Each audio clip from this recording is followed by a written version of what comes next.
The truck sold out today, huh? Were you working today? Oh yeah. That's family tax, man. Pretty busy all the time too. Because normally, like, people still come to the block, and we're the only ones open really. So yeah, we just get a lot of business. John, why do you sound like you're in a tunnel, John? What happened? Oh, sorry. Your audio's normally good, but you sound like you're underwater. Is that better? Yeah, that's better. Okay. No, it's just been busy. We've been getting a lot of business because most of the time we're the only ones there. So. I used to go there quite a bit. What other trucks are even open other than you guys now? There's the vegan truck, the Golden Street tacos. They're pretty good. They're really good to be there. The Brazilian or Venezuelan place, fajita is one of the dishes they have, so you know what that is. You know, it's really good. Mm-hmm. And then usually Roosters is a really dope chicken place, but I think he's been at the rooftop drive-in lately. Oh, okay. So yeah, come try all those trucks out. Support local business. Oh, it's Josh's water bottle. I was like, what the fuck is this?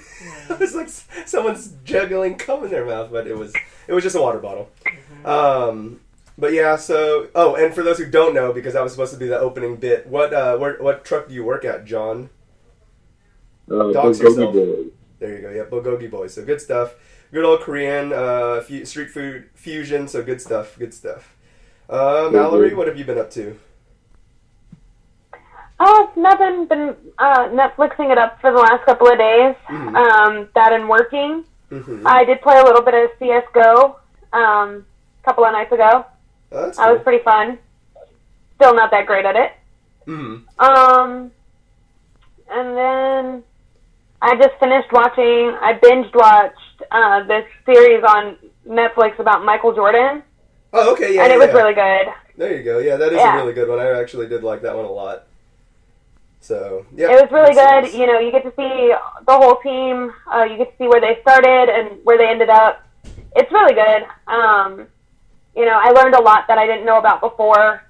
I obsessed over Rodman because when I was a kid, I wanted to be him. Mm-hmm. Because I just thought he was, like, the coolest person, and my grandpa's like, well, you're a girl, and you're short, so no. And I think your skin tone's a little bit different than Dennis Rodman's, like, just by a little bit.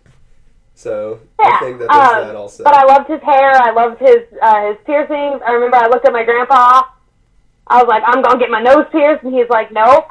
He's like, you can't stop me at 18. There you go. Yeah, it's true. But it was really good to watch, and, you know, learned a lot, so now I want to buy Air Jordans. Okay, there you go. I would say that of the Nike shoes, I feel like Jordans are the only ones. I mean, they slipped off for a bit before they went back to, like, the retro style, but those are probably the only Nikes I give a fuck about. I'm just not a big Nike person. Yeah. I tried, but they all look kind of like, they try too hard. Adidas is like Porsche. They just do it, and then it looks the fucking same almost, but it's good, it's classic, it's nice. And then Nike is like, I guess they're like Mercedes. They're good also, but some of their newer cars look like dog shit, and so there you go. That's the comparison between Nike and Adidas. So yeah, there's that. Like I never really got into the whole like sneaker thing. Mm-hmm. I always had Vans and Converse, so for me to want to buy a pair of shoes like that, like I feel like it means a lot. Yeah, I mean it's also going to cost a lot, but yeah, it's good stuff.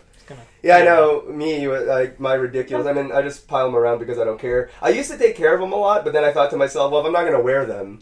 I don't know. I find that kind of weird. Like, I think I get the sneakerhead hypebeast thing because I do that, but I do quality over quantity because all my shit's usually designer and whatever, so...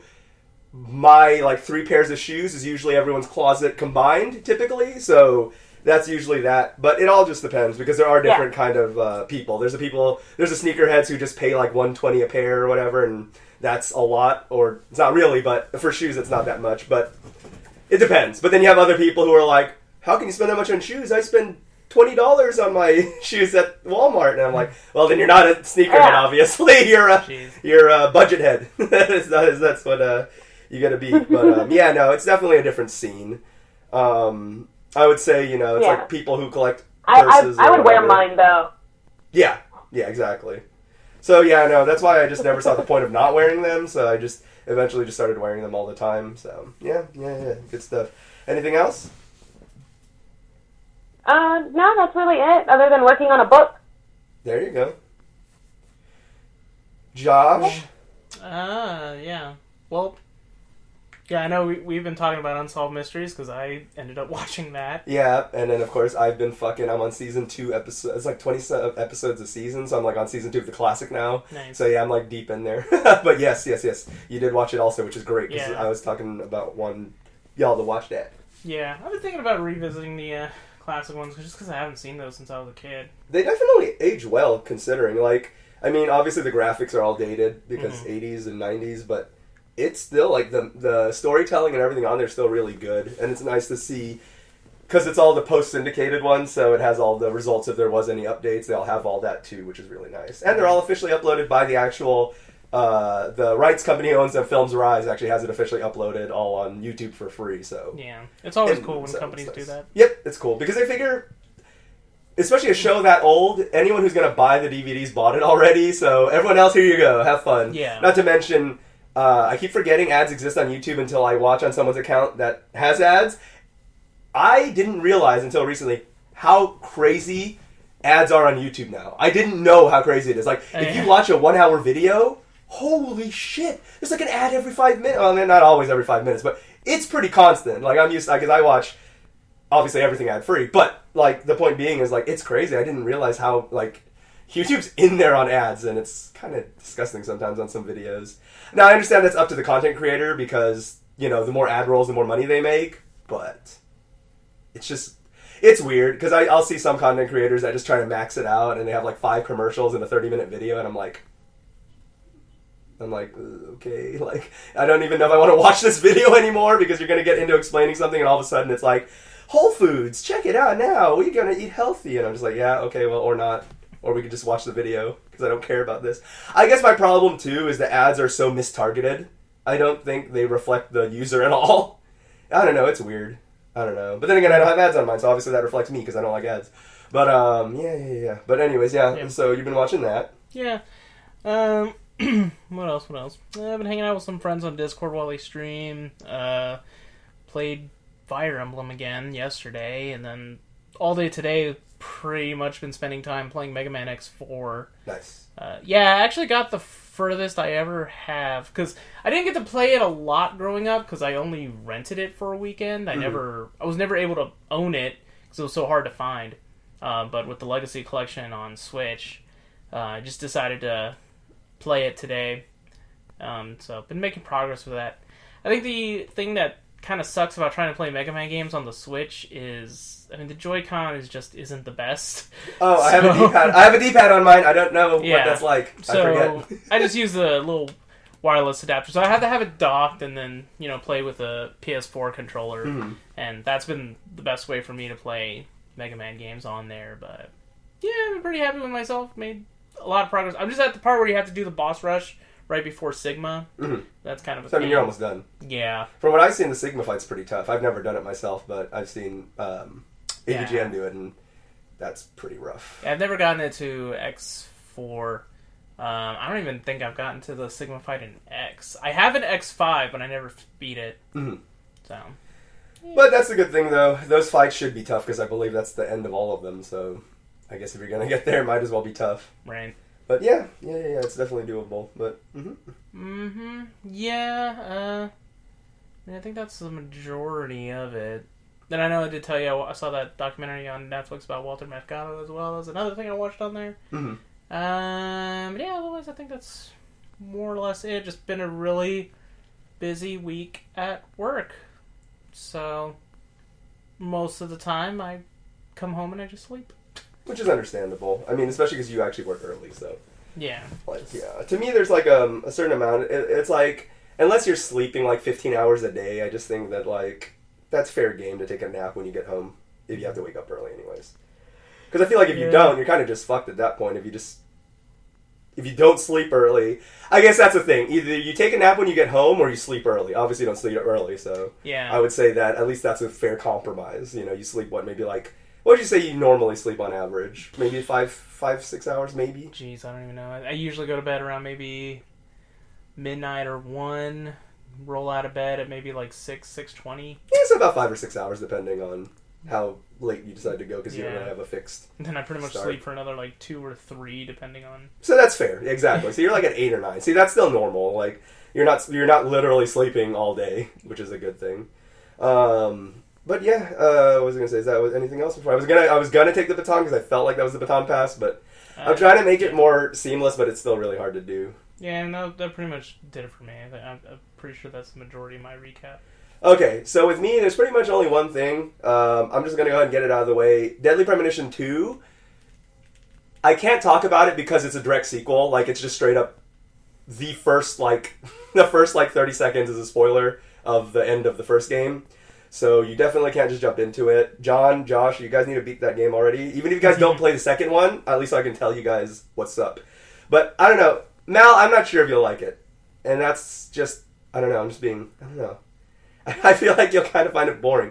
But Josh already started it. I just he's there. He's starting. John, for you, I think Xbox, but do you have an Xbox again, or no? Yeah. I think it is on there for like Classic 360. Yes, I was going to say, I would definitely at least try to get started, and I can help you if you get kind of stuck on it, but I don't know, it's just really good, and I need more than 0 people to talk to it about it, so yeah, it does get really good, and oh man, it's just great getting back into it. I know a lot of people complained about the performance, but at least as far as I've gotten into it, a few hours into it, I don't see any performance issues unless a secret patch came out already. I know Jim said they're working on one, but I don't believe there is one already. And they did say, and from what I'm seeing, it's no worse than the original. So, I don't know, it's weird. Maybe my Switch Lite is running at a better, because it is newer. So maybe if you play on an OG Switch, you're just fucked. But everything seems to run fine on mine. I don't know. I mean, as fine as intended, because it does run a little jank, but that's kind of by design. But yeah, no, it's interesting. It's nice that I can't talk about what I was about to say because that's a spoiler as well. So, that's pretty much it. That's also why I'm not going to make a video on it. Or if I do, I'm just going to have to be like, very spoiler, do not watch unless you've beat the first game, so it's going to get 0 views. But, yeah, no, it's really good, and I do like the things they do touch on the first game to just make it, like, it's definitely an immediate sequel. It's a sequel prequel, that's all I can really say, it's kind of both, which is fun. Wow, I can't talk about that either. Yeah, no, you just really can't. It sucks. It's good and it's bad because you really cannot say anything because it just picks up like right where there's a time jump, but still it's like what they talk about is immediately what happened at the end of the last game. So, anyways, so yeah, good stuff though. I would definitely recommend it if you like the first one, and if you didn't play the first one or don't care to, don't play the second one because there's literally it doesn't make any sense. So you're just gonna be like, what? That's like that. That person that said that they could just watch the last episode of Evangelion and know what's going on. What? So, yeah. It was a mutual of ours in Warren. I'm not going to say what their name was. But I already said what school, so close enough. Those of you, any of the weebs there probably know who I'm talking about. But yeah. So for the person who thought that, yikes, because you definitely cannot tell what's going on in Evangelion by watching any one episode, really. Because it's pretty complex. But yeah, other than that, just Unsolved Mysteries, and that's pretty much it.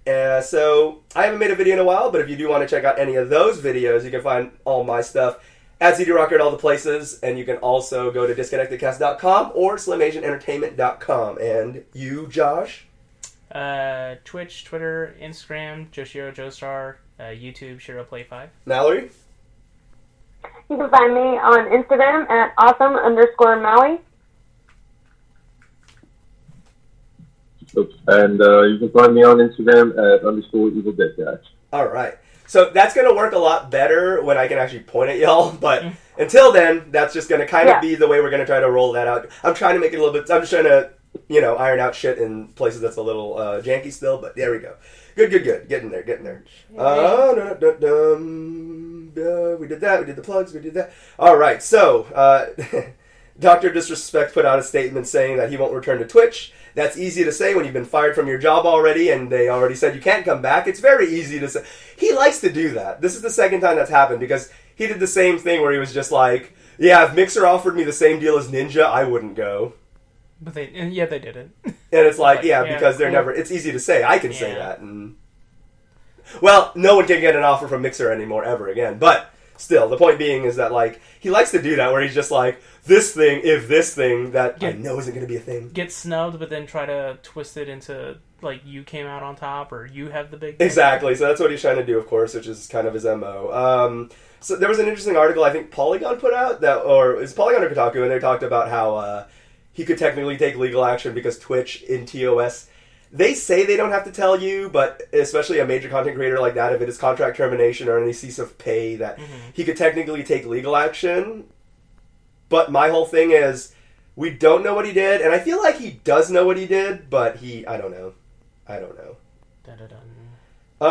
I need to use the restroom. So, Josh, make up a story to talk to Mallory and John. Jeez, I have no idea what. Well, what do y'all think of something, John? Talk about Bulgogi Boys and their food. Do a commercial. It's a free ad roll. That sounds lame.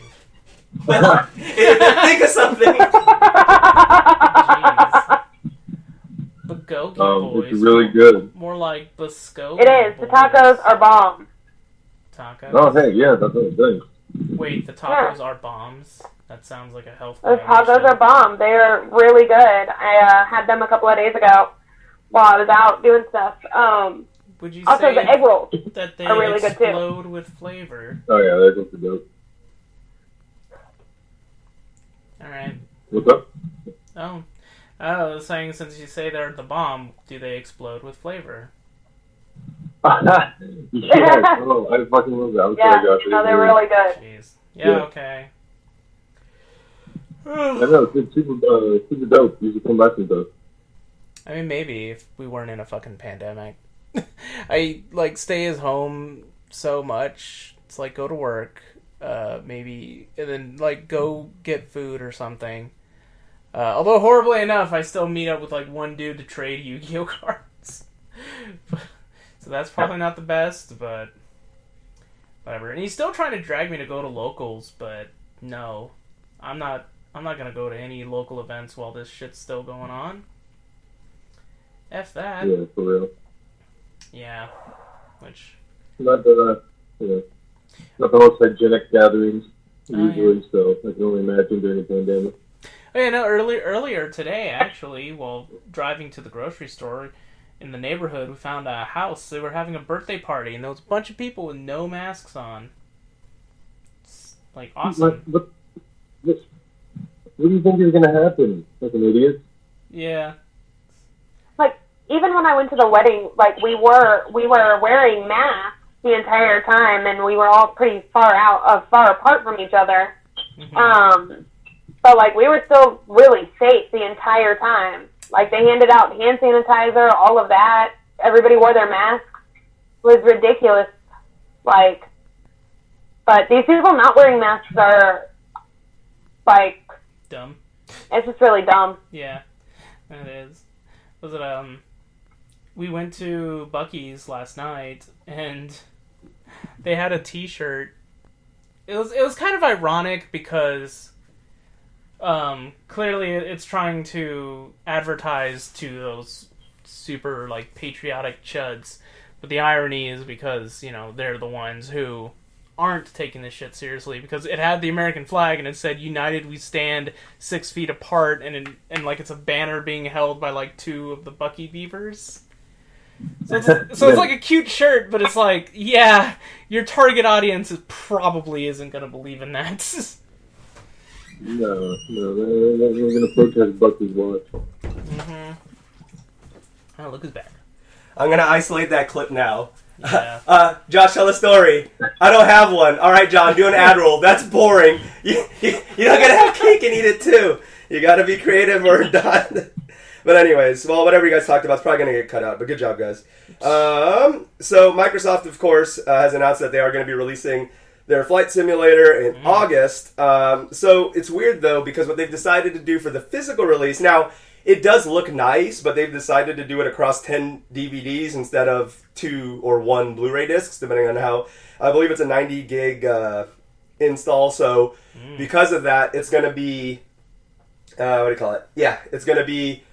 I think it would have to be at least 2 discs, because Red Dead is like 90 or 120, and it's on 2 discs on PS4.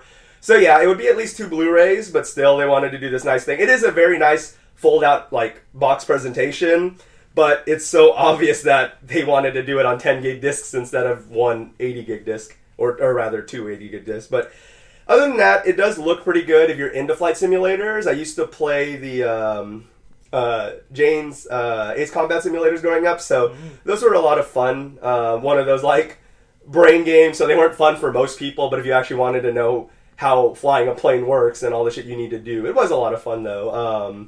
There's also some stupid shit you could do playing it, so there was a lot of fun. One of the things that they're going to do with the game, because Microsoft is obsessed with cloud-based gaming, but at least, unlike Stadia, they do have a better grip on it, because xCloud seems to run a lot better. Mallory, have you used xCloud in a while? Are you dead? Amazing. I have not.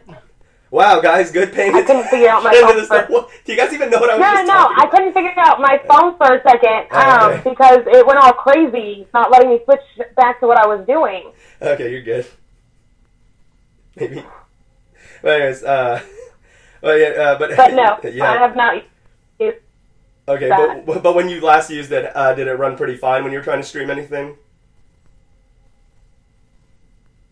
Yeah, it seemed to be fine. I haven't really streamed in a couple of months, so I don't know if it's changed since then. I actually haven't opened my Xbox since I got to my new house, just because I haven't set it up yet. But yeah, I haven't seen anything wrong with the streaming function. I know my nephew uses it, and his streams are perfect too. So okay. So, yeah, I mean, pretty much a lot of that stuff, since Microsoft has the skeleton done pretty well, it's more going to be your internet running everything. But what they're going to do with the flight simulator is the 90 gig install is actually going to be, a majority of the game is going to be your high-res textures and a lot of that stuff. However, things that run fine on actual streaming, like some of the environmental stuff, the clouds, and the other minor textures, are actually going to be run through, and this is the whole point of why they want to do xCloud and like hybrid streaming stuff, is if you have all the major textures running through at the same time, you're not actually trying to do what Stadia does, which is try to run the entire game through the internet. Because of that, you're able to actually almost like make your game 1.5 the current generation, because if you're streaming all this other stuff that isn't taking up any RAM or anything directly onto the actual console, you're alleviating stress, but still increasing the performance by 1 or 2 times, or half times, depending on what textures you're running. And because of that, it's an interesting next-gen type thing, whereas PlayStation's just going to have 4K or not, 30 frames, target, nonsense. At least it's interesting to see Microsoft try to kind of lift that veil a bit. But as we've seen on most things, the reason Sony decides that is not because they don't want to, but more so because they can't. Sony's always shown R&D being like a kind of a step behind everybody else. They usually borrow a lot of Nintendo or Microsoft tech and then just kind of adapt it, whether it's Xbox Live or literally like the basic forms of the PS1 are just obviously based on existing Nintendo technology.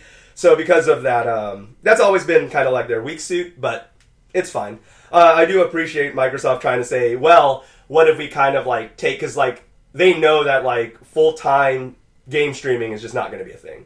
They allow you the option on xCloud, but they understand that you're probably only going to use that like if you're playing on lunch break. So probably no more than an hour, but when you go home, you're obviously just going to play the game normally.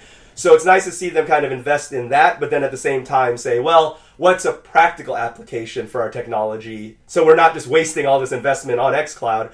We can actually use it to improve our actual mainstay games, even on the console. So that's probably going to be one of their first ones that really showcase that kind of technology. They showed a few things in the past. They tried to do that with Crackdown 3, but the problem is Crackdown 3 was a shitty game. So unfortunately not a great first example, but Microsoft Simulator this August is hoping to kind of do it a little bit better. And the box set does look nice, and they already said that they haven't revealed the pricing, but they did say it's not going to be much more than the digital version. So if you want to, the only problem is just if you A, have a disk drive, because not many people I know have a computer with a disk drive, and then B, gaming rigs. People probably have like a laptop or something with a disk drive. But anyways, and you want to really go through a 10 disc installation, you could go that way, or you could just buy it for nice appeal and then double dipping at the digital, or you could just not. But it does look really nice though. Packaging wise, so we'll see from there. Is there any kind of peripherals with it?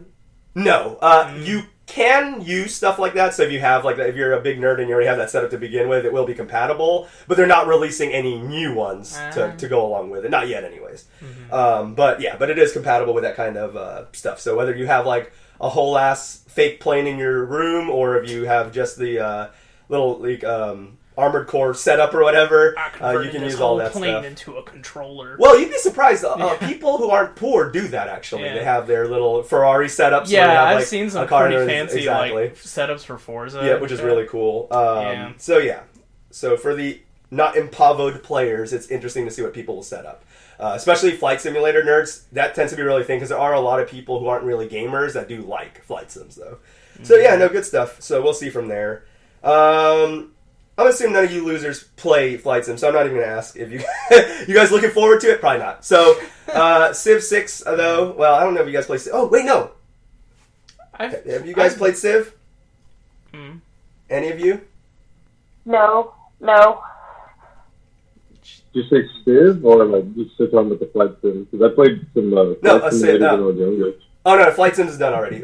Civilization 6. Or any No, never got into Civ. Oh, okay. I think I dabbled, but never really stuck with it.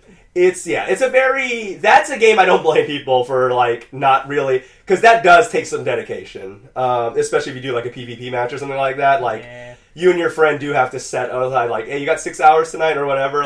It's a really long game, but they have put a lot of awesome expansions and everything like that. And one of the ones that they announced recently is going to be their Ethiopia expansion. Now, you are going to have your traditional what you'd expect from that expansion, given the Ethiopian army and everything like that. But the interesting thing that they are adding as kind of a subsect to it is going to be Cthulhu worshippers as well as vampire societies. So they're not going to turn the game into this weird fictional mummies alive monsters or anything, because there are really Cthulhu worshippers and there really are vampire societies.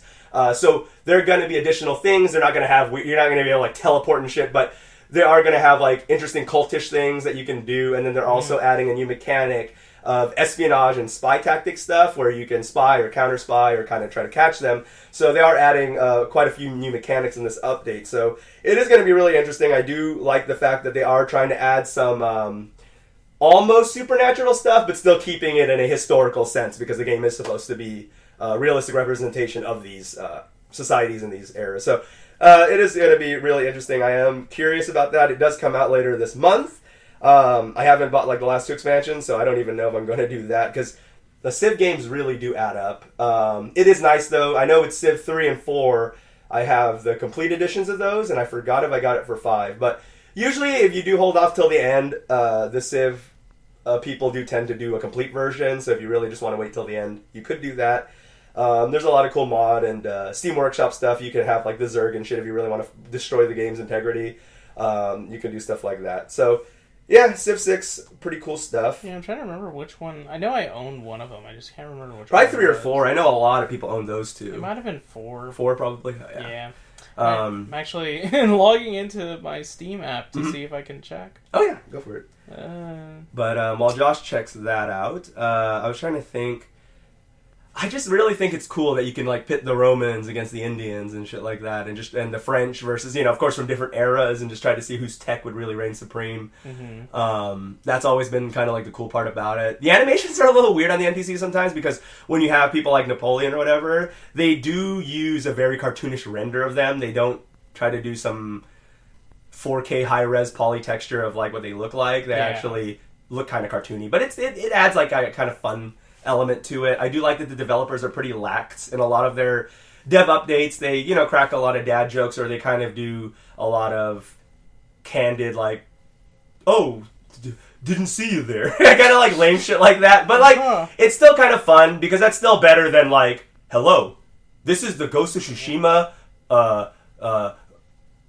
presentation. Today we will tell you guys about Ghost. And like, fuck off. Like, like it's always weird that Microsoft guys always come out in the suits and PlayStation guys come out in the hipster gear. Oh, go ahead. Yeah, so it's Civ 5. Civ 5 that I have. Okay, cool. That's a good one too. But yeah, it's funny how the Sony guys always come out in like hipster jeans and a band T-shirt, and then the Xbox guy always comes out in like a suit and tie. But the Xbox guy is always like, yo, fuck this thing, man. We released this fucking game, blah, blah. And then the Sony guy's always like, hello, guys. Today we want to talk to you guys about the new DualSense controller. And I'm just like, really? That's such a contrast in the way you guys try to present yourselves as the hip guy versus the professional guy. But then on the other actual presentation, it's actually completely the opposite. I don't know. It's weird. But they're both corporations, so, they're both as genuine as that goes. Yeah. Baldur's Gate 3 released a new trailer for Combat and Stealth. I'm not going to bore you guys with that because I think my brother and I are probably the only ones who play any of the Baldur's Gate games, so there you go. That's the thing. You guys can watch that video if you want to. It is out. No Man's Sky, though. That's the one. Okay, so that was one of the trailers y'all watch, and I will be very easily able to tell if someone didn't watch it. But anyways... so No Man's Sky's had quite a few updates. They've had Beyond, and then they had the initial one that fixed the game from being fucking a piece of shit. But they're finally going into a more creative direction. So a lot of the stuff they've always had is more exploration, more elements, more animals in the world. But what they're doing this time with their new update that they've announced, Desolation, is they're actually going to have... It's going to be procedurally generated like usual, but they're going to have a lot of like more... dark environments. You're kind of going in there to still explore and extract materials for your station and everything. However, you're going to be faced with a lot more aggressive monsters. A lot of the animals, there's a few carnivores and predators, but a majority of them are really passive until you attack them. But sometimes you need to attack them for their, whatever material that they yield. But aside that, this is going to be one of their first ones where they're taking a lot of creative liberties in the sense of it's basically like... what do you call it? What's the name? Ridley Scott film. They're kind of going in that direction where they're like really making a little more action oriented. Ridley Scott's Alien Man, right? Yeah, I did. Okay, so yeah, they're kind of going in that direction more with like a more action based kind of thing because there's not these type of aggressors and stuff like that exist in this like how Alien was like a space thriller horror and then Aliens was more of an action film. Mm-hmm. Yeah. So it's kind of now you got both. Because you played in the original one, and then now you have like this interesting pace change. Because some of the predators in the original one is more, Yeah, I kind of just had the video playing while I was, because I was playing Mega Man X4 when you put those there. So I just had Discord open and just kind of like played it. I did see like the ship flying around. I saw they showed like a person, and then something trippy was going on. Yeah, so there's going to be poisons and kind of stuff that messes with your perceptions and everything. So, yep. Mal, John, have you guys played No Man's Sky, either of you? I tried it. I tried it a little bit, and then I kind of fell off because Outer Wilds I got Outer Wilds. But I saw the Desolation trailer that you sent me, and it looks really good. I actually thought about earlier. I thought about pulling out my Xbox and looking at it. But I'm probably going to do that this week. All right. Well, if you do play on Xbox, I could probably we can eventually make time to actually. I can help you out with your base and everything, so we'll try to figure that out. Okay. Because I have it on PS4 and and PC and Xbox, so I can play it on kind of any of those. But yeah, Mr. Johnny Boy, have you played No Man's Sky, or would this type of trailer entice you a bit? I played for a little bit when it first came out, and it was cool, just spacing around. But honestly, that's like the one PS4 exclusive I'm not really about. You played it when it first came out, when it was complete dog shit? Yeah. Oh, no wonder, no wonder you have no interest in playing it. That game fucking sucks. I didn't hate it. It was just like, oh, this is cool, but even with the updates and everything, it's not enticing enough for me to really go back.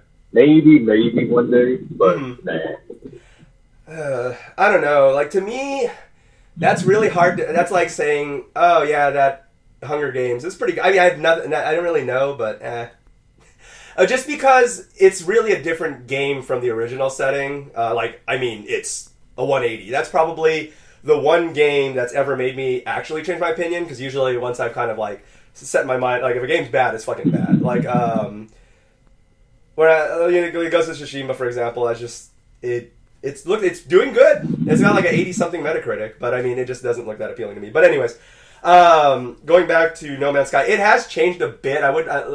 If you still own it, I would implore you to at least try it again. Because it has changed quite a bit, and then if any of that obviously still doesn't ring with you, because it still is it's what it was intended to be from the get-go, which is an exploration resource gathering thing to build your base and upgrade it and your gear as well. But the difference is at launch it had literally zero content, as opposed to actually being a game after the revamp. So yeah, that's why the only game I've ever had a 180 on. Usually I like up a score, like on Borderlands, I gave it like a 6, and then I said that's more like a 7. But like, this is the first one where I'm like fucking 2 out of 10, and then switch it around, and I'm just like, no, actually this shit's like a fucking 8 out of 10, because it is a lot of fun, and probably better with friends, but it's definitely a nice therapeutic game to play by yourself. The fact that it's procedurally generated, you don't really ever have that problem where, like, when you both talk about your worlds, it's not the same. Like, it's like in Minecraft, for example. If you guys are playing in your 2 different areas, because the maps are all randomized, you're never ever going to be like, oh, you just go to the right and then you're going to go to, like, the fucking our Arctic place, or you're going to go to the left and it's the desert, because it's always pretty random. Yeah, other than that, I mean, I'm not, like, forcing you to play No Man's Sky. I'm just saying that, like, basing an impression on the original one is not I don't think it's a fair shake for the game, unfortunately. Because they did do a really good job of flipping it around, because it is really different. Okay. But yeah, so Stadia has signed several studios on to be making games for them, because they're still going to try, apparently. They may actually get past the 1-year mark, which I think is crazy. I think it's something that I honestly didn't think was going to be a thing. But that doesn't mean they're not going to die anytime soon, because aside releasing games, they don't really have much on the table otherwise. They're not really talking about, like, updated controllers. They're not talking about a standalone console or anything like that. You know, maybe streaming it through the Chromecast Ultra was the initial step, and then they were going to be like a standalone box that won't overheat anymore, whatever. So the fact that they don't seem to be developing any hardware for it is still a little alarming to me, because it still seems like it's on Google's back burner as opposed to being the full focus console competitor. Because you got to understand that whether or not you see it that way, this is Google's Xbox or PlayStation. This is the Dreamcast of the current generation, in terms of they see it as that other option. If you don't want a Switch, you don't want a PlayStation, or you don't want an Xbox, they do see Stadia as that fourth console. And because of that, it's kind of worrying, right? You would think that if PlayStation or Xbox or even Nintendo weren't releasing new peripherals or anything like that, you would kind of think, do they even give a shit at this point? So because of that, it is a little... But, you know, it's whatever. I mean, the controller apparently feels really bad. I really do want to get my hands on one, because apparently it feels fucking cheap and awful and crickety. Like, when you even, like, push a button, it feels like you're about to snap the controller in half, so that's already not great. Because you would think it would be at least premium when they're selling the whole thing for like $100-something, where the Chromecast itself should be at a discount already. The controller should take up the other half of the budget. But anyways, they've signed on to make a game with harmonics, so a rhythm game over latency-based internet streaming. Not good. They have signed with Supermassive, the ones who made Until Dawn. So I mean, that could be cool. At least with Until Dawn, if there's like a thing where it just loads a bit longer until it's the other guy's turn, that can at least work. Except for maybe if you have to do something really time sensitive, that might be a problem, unless there's some sort of rollback system. They also are working with Splash Damage, who did Gears Tactics, and then another studio who I wasn't familiar with, Uppercut Games. So, we'll see. People are still inking with them, but to me it's like, how... With some of these ports that are falling through, it's like, how seriously do you take this? But I guess with Google, they're probably giving them decent paychecks to be like, having them put any resources towards this. So if anything, it's for the money, but we'll see. Yeah, it's just so weird. Like, I never hear anything about Stadia, like, not even on Twitter. I don't see anybody talking about it. Yeah, and I feel like it's because it's this really weird enthusiast group of people who are just on the sinking ship, but because the few supporters on there are very vocal and very, usually bots, but the ones that are actual people, they seem to be very defensive of Stadia because they do want this technology to work, and I get that. But the thing is, we already have stuff like xCloud that's exceeding way better, so it's one of those things where it's just like, why are you guys like on this weird sinking ship when there's a perfectly good one? Basically, I think that's all it really is. I think anyone who got their orders canceled by accident, what we covered about on the release, I think that was honestly a blessing in disguise, which is the subtitle of Deadly Premonition 2. But anyways, Xbox. So I want to clarify a few things. Some people have been asking me about Game Pass because we talked about having to have Game Pass for console or PC. Yes, but we do know, and I'm going to clarify, we know Ultimate is for both. So it's 10 for one or the other, or 15 for both. So at that point, it's really, unless you really just game on just PC or just Xbox, it really is just better to just spend the extra $5. But one thing that is cool, though, about that is that not just do you get the PC and Xbox games if you do have Game Pass Ultimate for $15 a month, you also are going to get xCloud included now. So now that that's finally officially rolling out, because that's just been in beta this whole time, it is actually going to be part of the Game Pass. So if you already have that and you do want to use xCloud, there you go. It's going to be inclusive. They have said they're not going to raise the price because of that. Now, the interesting moves Microsoft's making, and I do want to see if any of you guys kind of sleuth out what you think they might be doing here, because for once, I really don't, other than cutting cost, I don't see what they're doing with this. They are discontinuing the Xbox One X, which has only been out for like 8 months, and then they're discontinuing the Xbox One S all digital, the Xbone SAD, which we talked about, also hasn't been out for like really more than a year even. Mm-hmm. And they're also discontinuing the 12-month subscription option for Xbox Live. So I sat there when I was reading these things and I was just like, all right, the Xbox Series X is going to come out in like 3 to 4 months. I guess if you're gonna kill off the Xbox One X, it's because it was that half step. So it's like, well, now you don't need the half step because the next gen's coming out. The Xbox One S all digital, I mean, I don't see the point of killing that because it's like a last gen console anyways. And then I'm curious, what's the new format going to be if they're getting rid of the 12-month subscriptions for Xbox? I believe now if you're trying to buy anything, you have to do it month by month now. I mean, technically... Unless they're going to do like a 24 rollout or something. I guess it's more profitable to do month by month, because you do a 1 year, you're already, you're cutting... I think it's like a couple of months that you save. I believe it's like you pay for 10 months. Let's see, if it's $10 a month... oh, no, it's way better of a deal. Yeah, you're cutting it by half, essentially. Yeah, essentially, because you're paying $10 a month versus $50 for a year. Now, I could think maybe they stopped making the consoles because maybe the sales just still aren't that great. Mm-hmm. So they're like, well, new console coming out soon, so let's cut our losses and just stop making... The last one? Yeah. That could be it. But. Yeah, and that's interesting, too, because of what's about to come up, because that does seem like it. But then on the flip side of things, Phil Spencer mentioned that first-party games will be coming out for both systems for the first 2 years. There aren't going to be any true Xbox exclusive. Yeah, so now it seems almost contradictory because that is a very good theory and in a business standpoint makes absolute sense. But then they say, don't worry, last geners, if you don't want to upgrade right away because we get that, all first-party titles will be co-ed. Oh, can't find the previous generation at your store? Better pony up and buy the new one. Yeah, I guess that also could be like the weird like back-end thing. And then here's the thing I would think. And it would be a very interesting, because it would strong-arm PlayStation, whether or not PlayStation would follow suit is, what if Xbox eventually discontinues live services and just like, it's just part of it. You just play online if you have an Xbox. I think if they did that, that would definitely be some pressure. That's a power move. Exactly, because a lot of people already complain, why the fuck do I play for... Yeah, you get your free games, or you could just not pay and maybe play online with friends because... You have internet, so there should be no...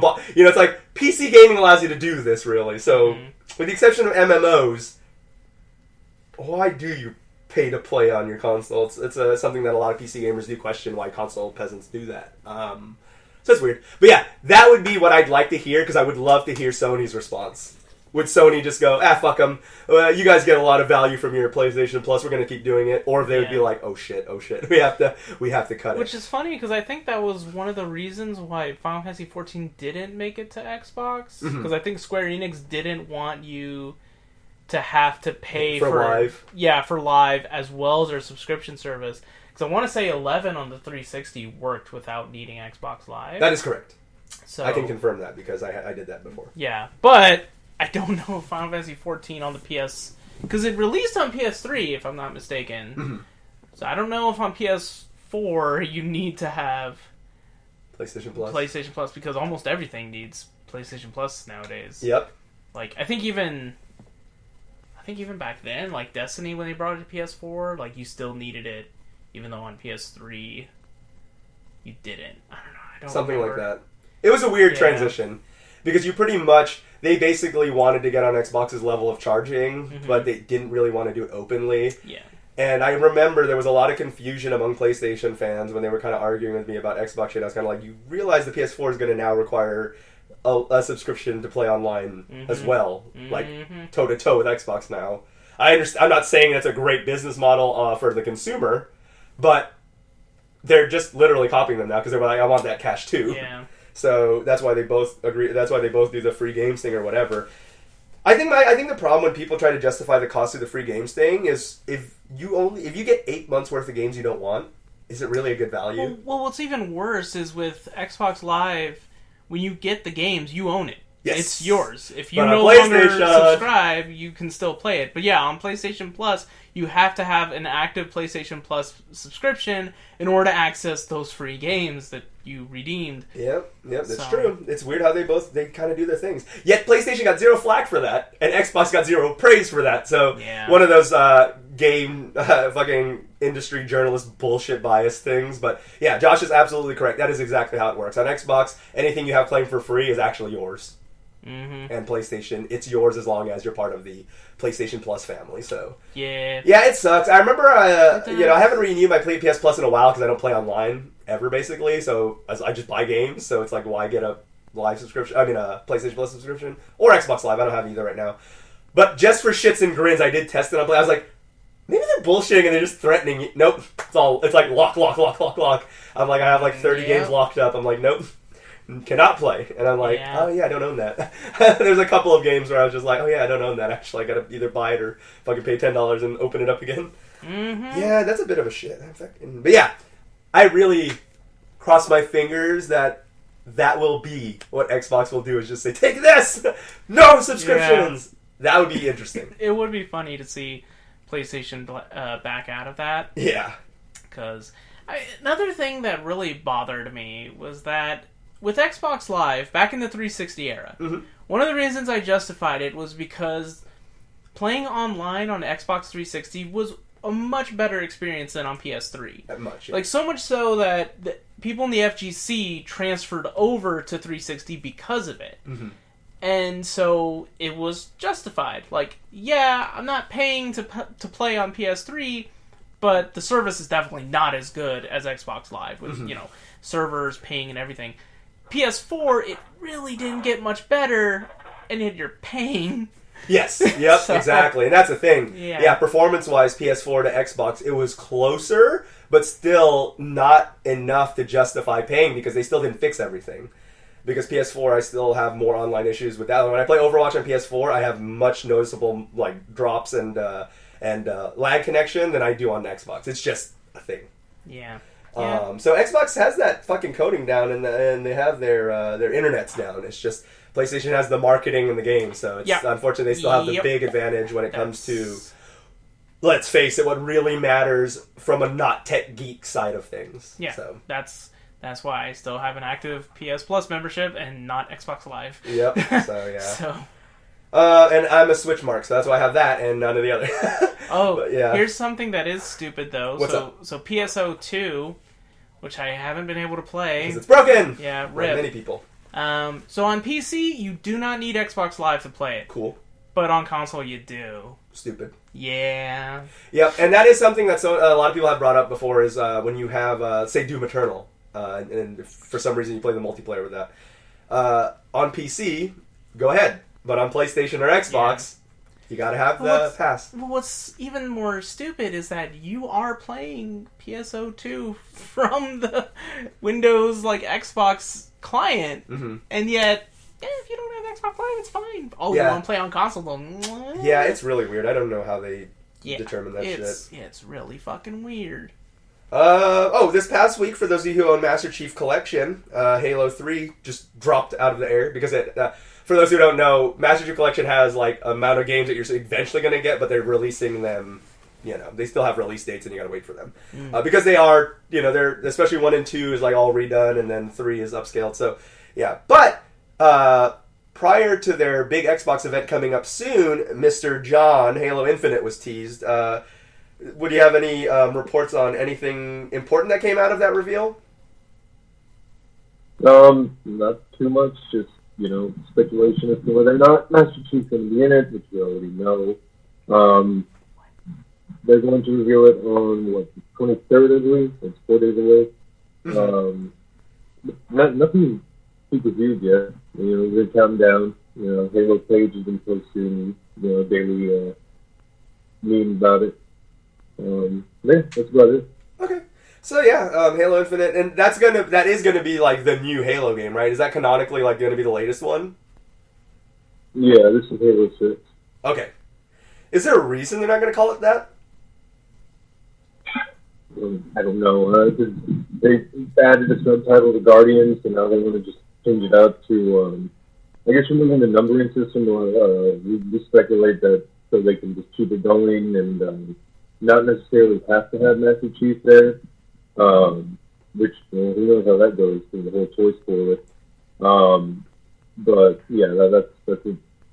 The accepted theory is, I guess. Okay.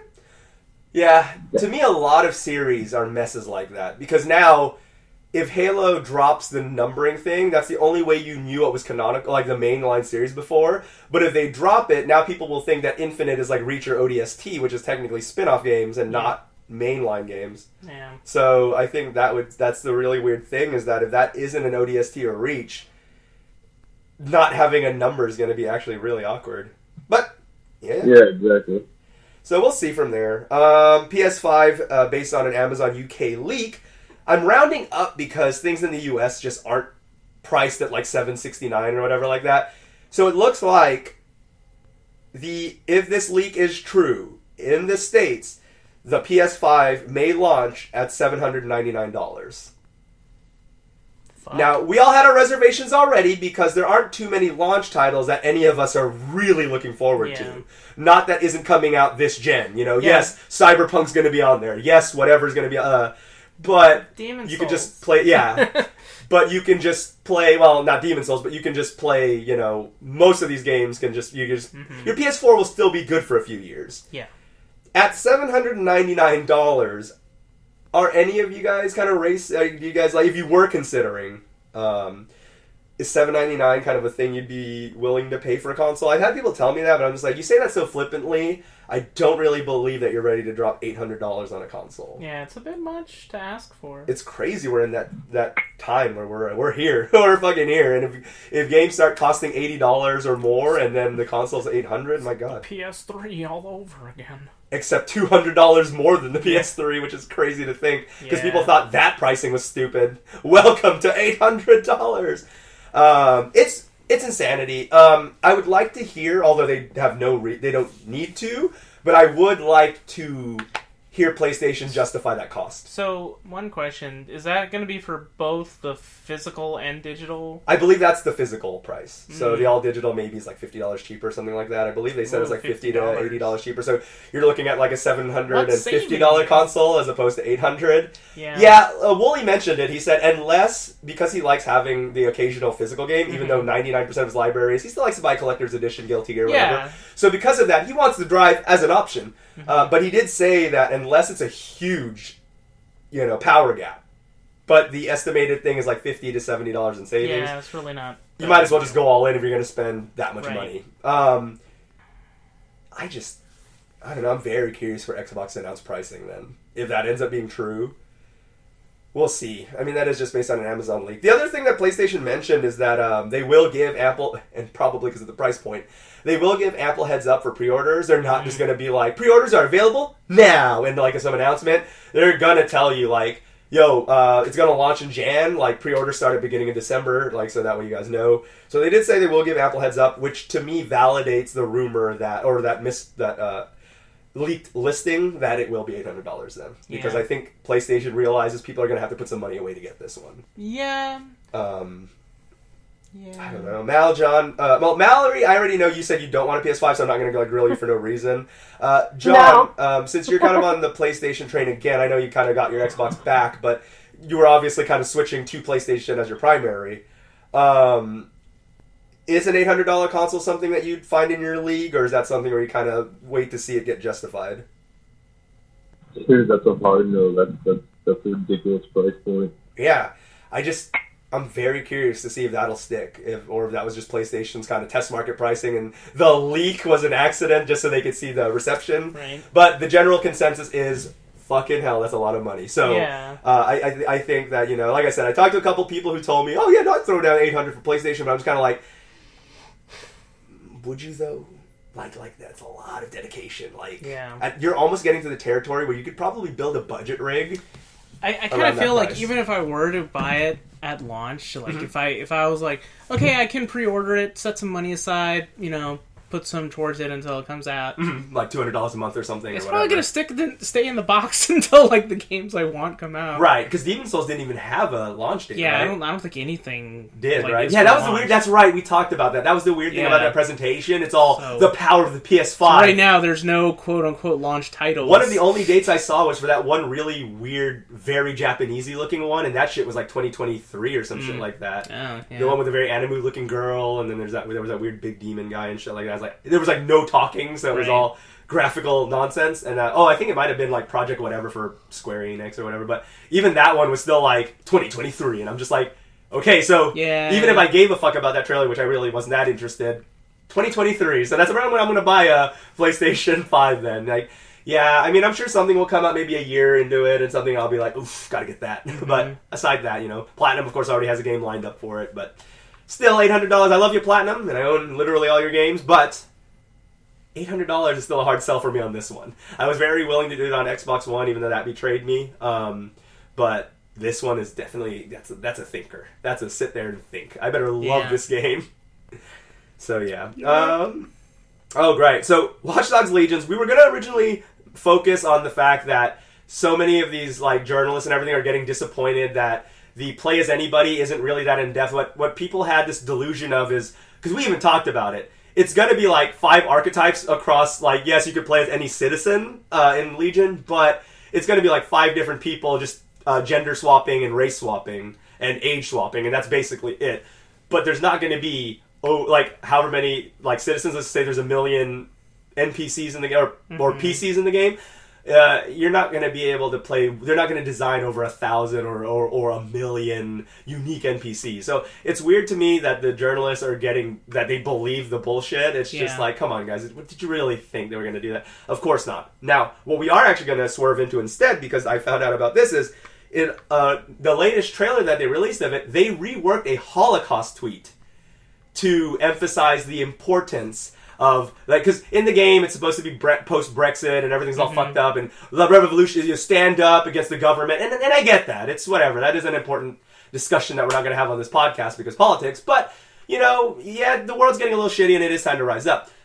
But to repurpose, so I'm going to read the original quote. You can watch the trailer if you want to hear the rework things. They got a lot of flack for it because they clearly just remove Jew and put, like, whatever the hackers or whatever, and they literally, but it's the quote. They just actually Control F replace whatever, and they just did that. Gamers. So the quote that they used in the trailer goes as the following: "First, they came for the communists, and I did not speak out because I'm a communist. Because I'm not one, yeah. They came for the socialists, and I did not speak out because I was not a socialist. Then they came for the trade unionists, and I did not speak because I was not a trade unionist.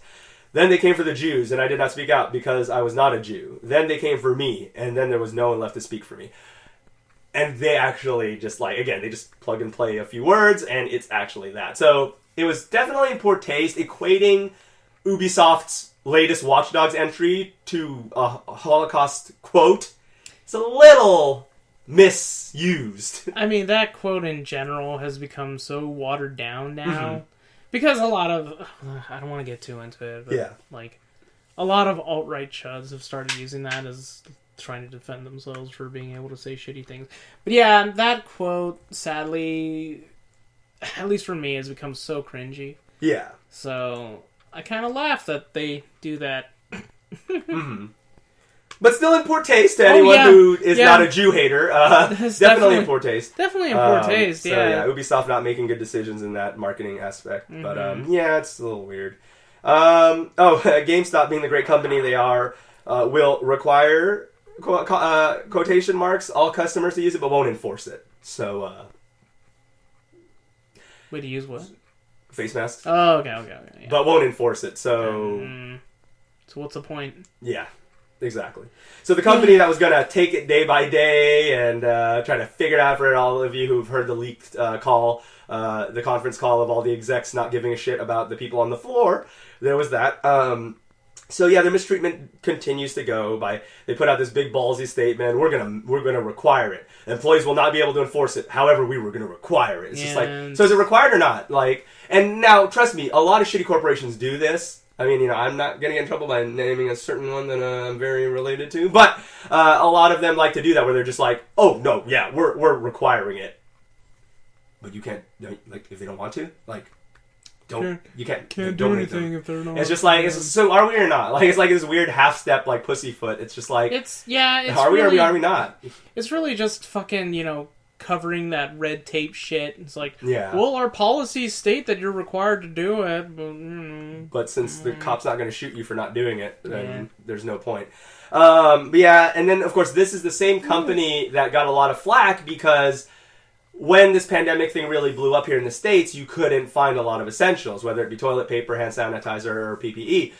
This was the same company that said in public statements and shareholder meetings that they were going to supply this for their employees, only to the only stores that did were the store managers, because all the store managers were given a memo that said, hey, we can't find any, but if you guys do, supply them for your people. Yeah. So out of your own pocket. Yeah, so the hand sanitizer and the PPE, I'm sure they were able to bill it out, but hopefully. The point being is they had to go find it. Yeah. So it was going to be expensed out, but still, the fact that it was on a store level management responsibility to find it themselves, especially this was during peak, you couldn't find it anywhere. Yeah. That was really insane, and just GameStop continues to try to have the facade of caring, but not.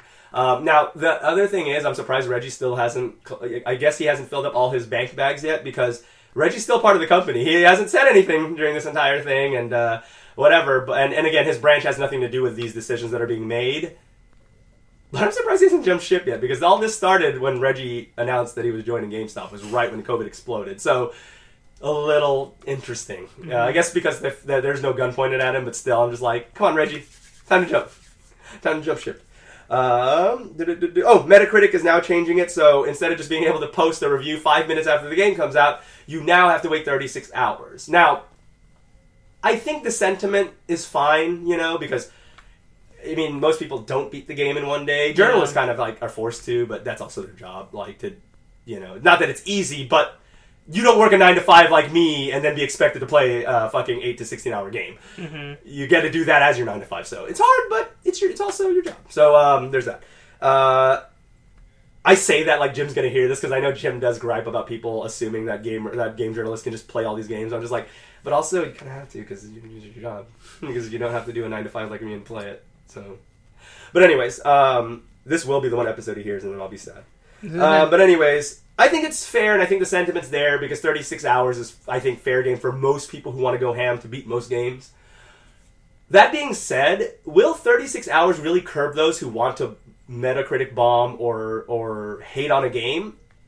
I don't think so. Yeah. I think everybody, because this was obviously all, they don't want to admit it. You just have to wait longer. Yeah, they don't want to admit it, but this was all brought on by Last of Us 2 and the mixed reception, having a 36 Metacritic or user score and a 10 out of 10 reviewer score, and it's just like, So because of that, they're hoping that the 36 hours will make you not be an alt-right incel. But I wonder. I just think that it's just gonna, like you said, just make them wait. That's all it's really gonna do. Is it gives you more time to articulate your hate.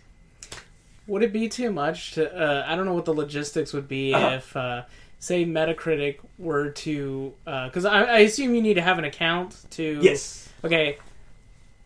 Link your Steam or PSN or whatever to see if you own account the game there. or whatever. Yeah, right? verify you own the game. Verify how many hours you spent playing it. I think that's fair because I kind of wonder what the logistics of that would be. I don't know. I'm sure more than they can be bothered to do, but I like that idea because on Steam it does show you when you write a review. It says this dumbass played it for 10 minutes and stopped. Like it's like Deadly Premonition was a broken piece of shit game and blah blah. And I look at the guy, he's like 5 minutes in it. And I'm just like, you just watched the opening cutscene and then you stopped and you wrote this nerd rage review, and I'm just like, yeah, you're an idiot. And then other people, it's like 600.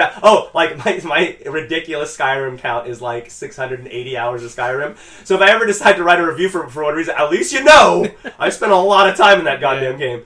Now you just left it on and idle the entire time. Yep, that's what I did. That's what happened. But yeah, so 36 hours. Again, I appreciate the sentiment. I think that you have you're on a better track to something that might work a bit better. Or at least it'd make more. I don't know how. Again, the logistics, I agree with you. It could be hard, could not be hard, but whatever. But I think that would help filter out a lot of nonsense. But yeah. Oh, this guy played 32 hours of Last of Us 2. I guess he kind of knows what he's talking about, even though there's no substance in this criticism. Yep. And even though 32 hours, I believe, from what some people are saying, like 32 real-time hours, pausing, stopping, and everything like that, would actually only get you like halfway through. Because apparently Last of Us 2 is pretty... John, did you have an hour count on how long Last of Us 2 took you to beat? Because I heard it's a really long game. No, but it is pretty lengthy. I don't know, I just want to check on the PlayStation. Give me a second. Okay, sounds good. And while John checks on that, is anyone here picked up Ghost of Tsushima? This is going to be a very quick segment, if not. I have not, but I have been talking to people who have. Okay. Negative. Okay, so since Josh, you've at least been talking to people who have, how are they they're receiving it pretty well? I've seen average 8 out of 10s for it, so... Yeah, so, my good buddy Noel has been enjoying it. Okay, cool. And then one friend of mine in Dink's Discord, he's been streaming it. So I've kind of been watching some of his gameplay off and on, because I'm also doing my own thing. Right. He seems to be enjoying it a lot. When I was hearing the comparisons to Assassin's Creed, and then seeing the gameplay, seeing some of the UI, and I was like, yeah, okay, I see it. Was it dude Carl and Dink's Discord? It was actually kind of funny. He and I started kind of joking about how because Ubisoft didn't want to make Assassin's Creed Japan, Sucker Punch went ahead and did it. Oh man, god damn it. So yeah, but I mean, he's enjoying it. From what I've seen of it, it looks okay, but I don't know. Now that I found out that it plays very similar to Assassin's Creed, it kind of has lowered the hype for me. Wait, classic Assassin's Creed or post-Origins Assassin's Creed? I hear pre-Origins Assassin's Creed is what I've been hearing. Yeah, I'm kind of uninterested too then. Because that gameplay, I'm done with that gameplay. Yeah, although I think I've heard the combat is a little bit better, but still. It's still roughly the same thing. You sneak around and kill people. If you get caught, you hide. A lot of that, so... Okay, but yeah, Ghost of Tsushima, apparently it's aight. Yeah, it's aight.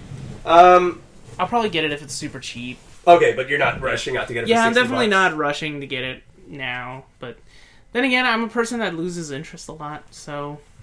Yeah, because that's just the type of person that I am, because I already have enough problems as it is going through my current backlog of games. I still need to finish Nier Automata for the 3rd playthrough, as well as 2 or 3 other playthroughs of Fire Emblem. Still need to finish 7 Remake. So I got a lot on my log. I just do my little filibuster segment here. But yeah, how about you guys? Any priority on picking that up after kind of hearing some of that? No. Okay.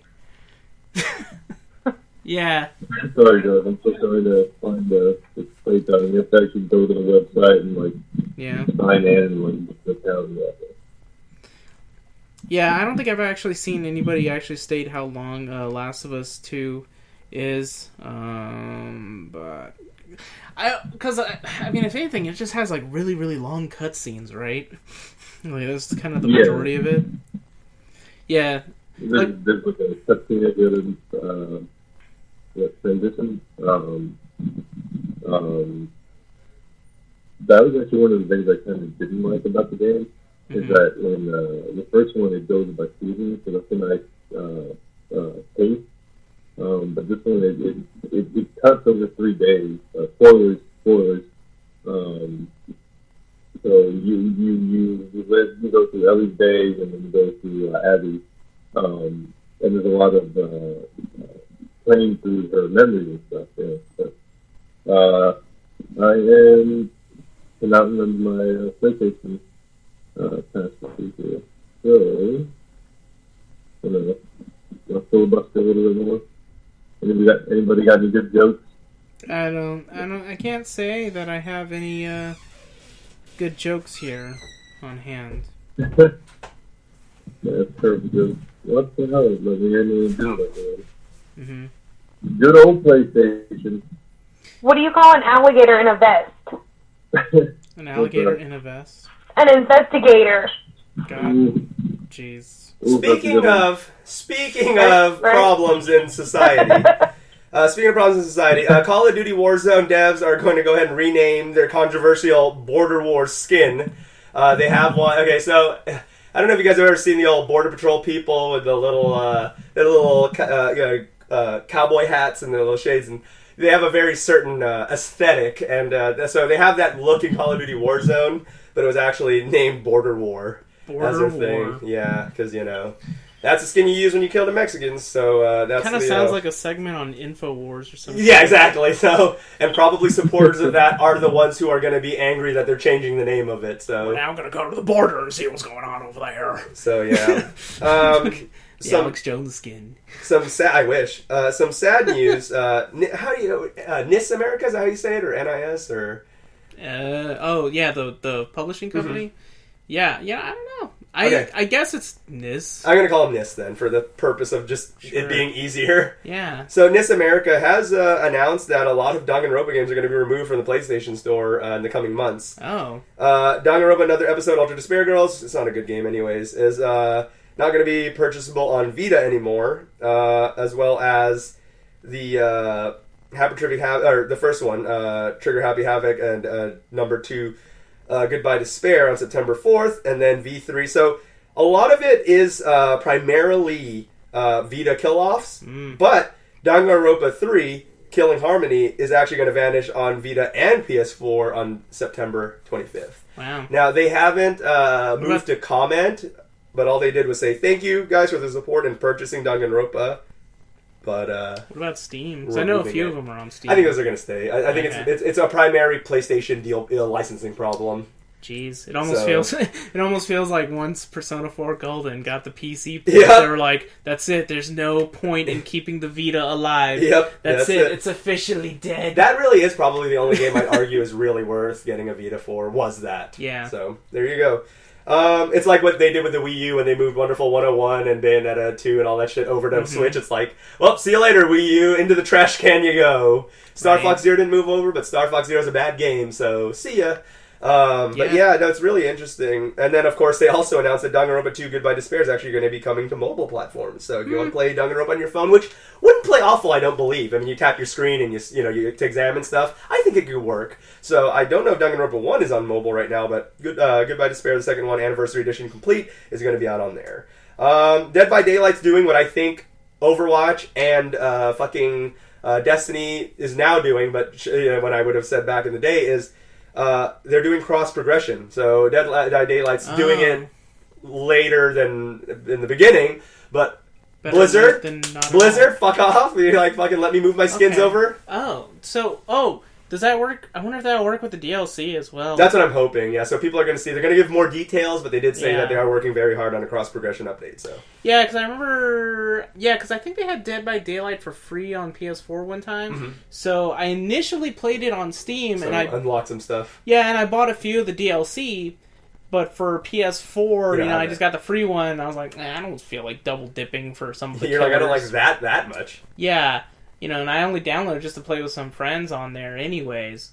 But if they were to do that, that would be neat, but something tells me they probably won't. Yeah, we'll see. It'll probably be like the cosmetic stuff. And the cosmetics or maybe your rankings and shit like that. So we'll see. Crysis is coming out for Switch. We already announced that a while back, but the interesting thing is, it looks like they're trying to be a technical benchmark again. When Crysis originally came out on PC, the question was always, can your rig run Crysis? Right. Because that game was crazy high def, and the textures and the water and everything was insane back then. It was the absolute benchmark for PC gaming. If it looks like it does in the tech trailer that we saw, I'm very excited. Like the bloom effects, the HD lighting, just the motion blur and the way everything looks so sharp. And now I don't know if that's Switch docked running on higher specs or if that's how it's going to run portable, but. Regardless, it does look gorgeous, and if they can even look like that, even if it only runs like that docked, that is going to be that next step of high-level Switch. Because we've seen great ports, and we've seen some not-so-great ports, like MK11 looks like dog shit, but then The Witcher's fine for what it is, and then you have Alien Isolation, which is just a great port. So it varies, but if it really looks like that, and it does, and it keeps that consistent frame rate the way it did in that, because allegedly that's all real gameplay according to the studio. So. Nice. If that really looked like it, and that's not just some OP test unit or dev kit, I'm very excited. Crysis was a fun game anyways, and so with that being the case, I would really love to see them, because the more people do where they're learning the right tweaks to make for games to run fine on Switch, because it really is a lot of effort and that extra mile that people do have to go, but as people start to discover more of the optimization secrets, I think that this could be a very important game for the Switch. So we'll see. Especially because Nintendo has still said they have no intention to still go forward with that Switch Pro that people rumored over a year ago. So they already said the Lite was true, but there's no Pro. So we'll see. Hopefully it all works out. Sony originally released a trailer for a game called Gamer Girl. It was going to be an FMV based game, which are usually good, but in this case you play as the mod. You take the role of a mod of this girl gamer streamer, and you're helping her make her decisions. You know, there's a malicious comment in the chat, you go delete that. She'll ask you, she'll text you or whatever, because apparently you guys are buddies. What she should do. Should she go to this content creator party? Should she, or whatever?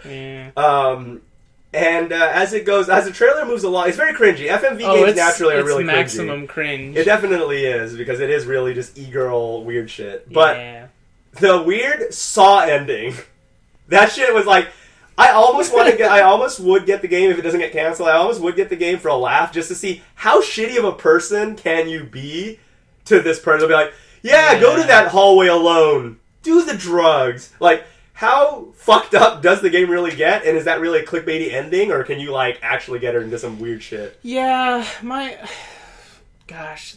Okay, the concept probably wouldn't be too bad. Because I could probably see some shit like that working for, a weird dating sim game. Mm-hmm. But you don't have to have the story get that dark. Especially when, fucked up shit like that kind of... does happen. Yeah. That's true. That's true. It's a little too real.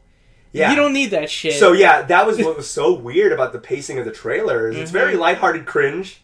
It's lighthearted cringe most of the time. It's like, oh man, that comment. What should I do? What game should I play? But that was the part that started when it was just check on this person or go alone. I started getting a really weird feeling, and I was just like, this is almost uncomfortable. And then whatever. So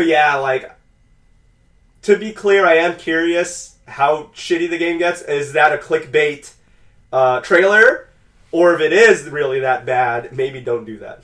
Yeah, I would opt for don't do that. So we'll see. A lot of people. In fact, Matt McMuscles is the number one comment on that tweet, because Sony removed that trailer right away from their official promotions, but people of course re-uploaded it because lols. So a lot of people did react to it, and Matt's was one of the top ones that was just his was I could see why this got pulled down. Yeah. He's like, it's maximum cringe. It's really bad. Yeah, and again, it's a little too real.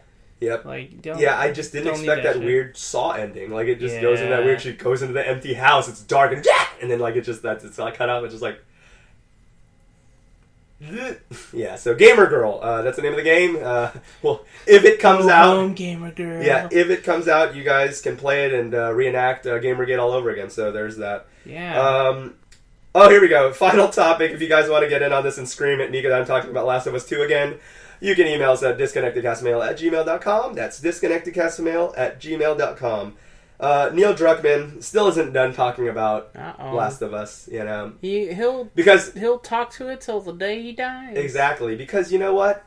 Until Last of Us 3 happens. It is Schindler's List. So he's like, you know, so anyways, you know, he had a very, so some funny stuff that came out of the story is he was apparently talking to Troy Baker, and Troy Baker was like, yeah, Neil Druckmann said that if the game did really great, that if it just like did gangbusters, he would individually text every member of the crew.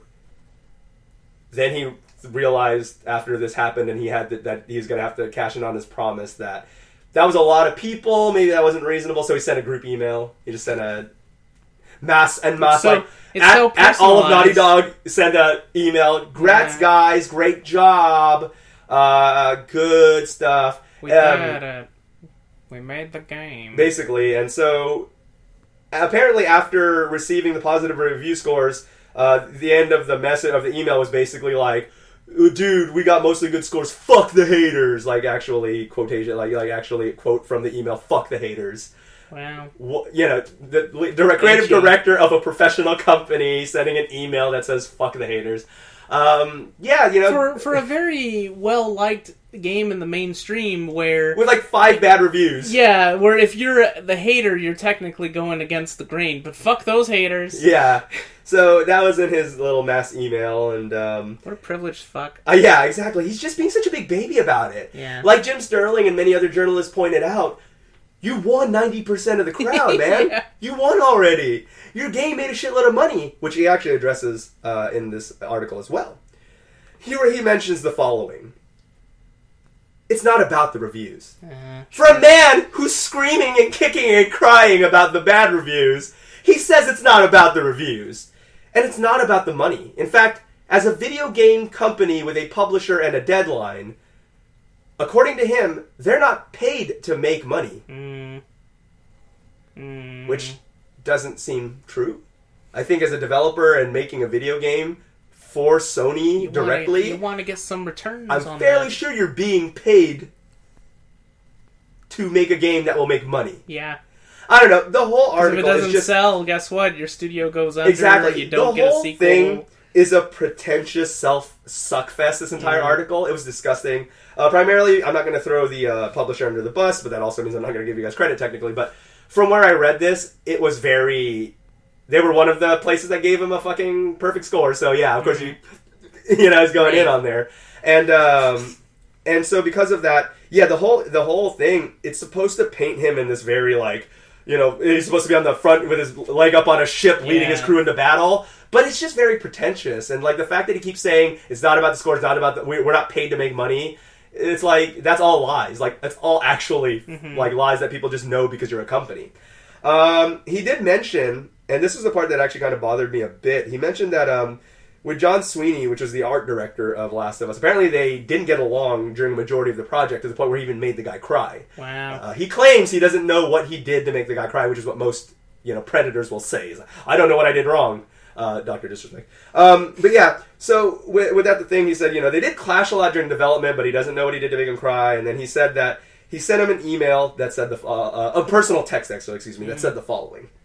When the reviews hit, this is what he was telling the journalist that wrote this article. When the reviews hit, he was one of the first people I thought of to text personally. I'm starting to write this text to him. Dude, I know we didn't always see eye to eye, and I started crying. Now, I don't remember what else I wrote in that text, but yeah, dude. And that's like actually like how it goes. It's like, yeah, so as I started to write it, I did send him a personal text. As I write it, I started to cry. I don't remember what it said, but I could just pull up my phone and probably look. It was very emotional, but yeah, I don't remember. Basically like, yeah, it was great. Yeah, so... we had a real heart-to-heart, whatever the fuck it was we were talking about. It was painful to read this article, bro. It was really bad. But oh yeah, he goes to say, the game is selling well, and I don't care.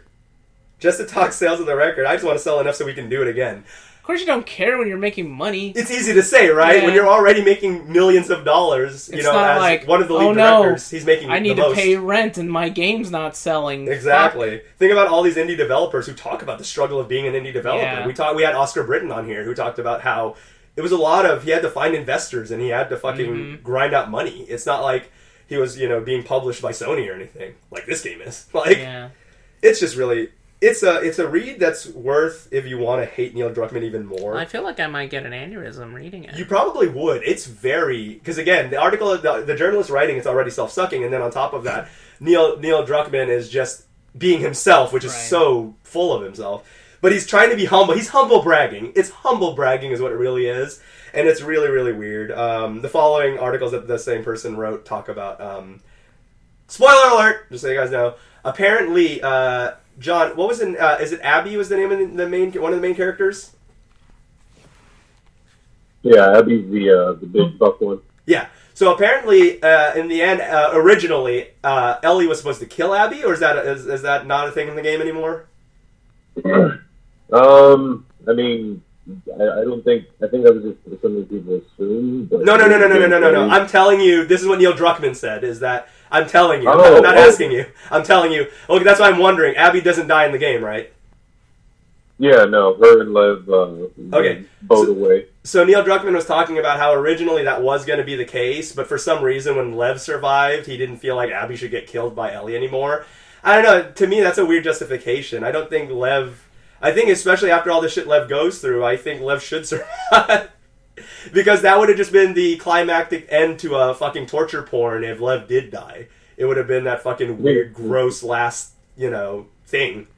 But since we did the spoiler warning already, in the context of the game, would Abby being killed by Ellie be, would that have been a productive twist, or would that have just been Neil Druckmann wanting to have more torture porn?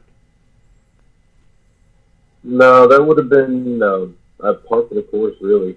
But it would have taken away from the whole message of the game. So, Ellie's supposed to let Abby go, because Ellie went to let them, she can be a piece now. And, hold on. That last part, are you far away from the microphone? Because it sounded like you, drifted off there. Oh, yeah, that's right. If Ellie killed Abby, it would have made sense, in the way that it's part of the course, because the whole cycle of violence theme. But I think it works better that she let it go, because now Ellie's a piece. Okay, so in your opinion, the directive change in the end ended up working out for you? Yeah, it made for a better story because it's not the expected, Okay. It's got a nicer, more positive tone. Okay, well, there's that. So that's basically it. That was something interesting that I just, researched because that I read because I was still reading on from that original article. But yeah, so in that case, I find it weird that that Neil Druckmann was so weird on intently wrapping what happened to Lev was going to happen to Abby, and then vice versa. The fact that Lev's fate being changed by the team made him want to change what happens to Abby. I don't understand why that would be a thing. But Neil Druckmann's a douche, so there's that. If you want to read that article, I really would highly suggest against it, but it is a new one, and I want to say, I'm going to say the publication now, I want to say, no, you know what, because I don't know for a fact, I'm not going to say. But but do check it out, it's really easy, you just be like Neil Druckmann, post Last of Us 2 thoughts, and it'll show up, and it's a doozy of a read, because you will really realize how much of a douchebag this guy is. So yeah, congrats to the team that worked on Last of Us 2 that isn't Neil Druckmann. Good morning to everybody, but that isn't Neil Druckmann. Mm-hmm. And other than that, we will catch you guys every Monday at 11 a.m. Central Standard Time. And until the next episode, we will catch you guys then. Until then, see ya. Goodbye. Bye. Bye.